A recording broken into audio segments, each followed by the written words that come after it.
شروع اللہ کے نام سے جو بڑا مہربان اور نہایت رحم فرمانے والا ہے۔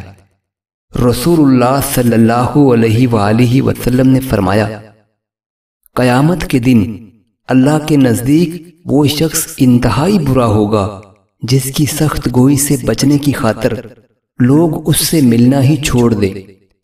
عائشہ رضی اللہ تعالی عنہما سے مرفوعاً مروی ہے، تم میں بہترین شخص وہ ہے جو اپنے گھر والوں کے لیے بہترین ہے، اور جب تمہارا ساتھی مر جائے تو اسے چھوڑ دو، یعنی اس کے وفات کے بعد اس کی خامیاں بیان نہ کرو۔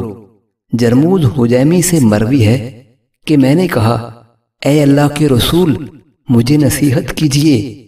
آپ صلی اللہ علیہ وآلہ وسلم نے فرمایا، میں تمہیں نصیحت کرتا ہوں کہ بہت زیادہ لعنت کرنے والے نہ بن جانا۔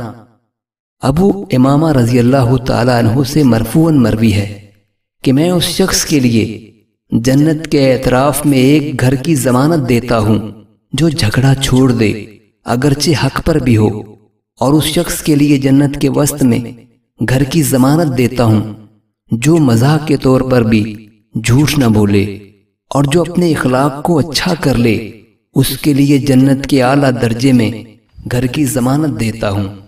ہانی بن یزید سے مروی ہے کہ میں نے کہا، اے اللہ کے رسول، مجھے کسی ایسے عمل کی رہنمائی کیجیے جو مجھے جنت میں داخل کر دے۔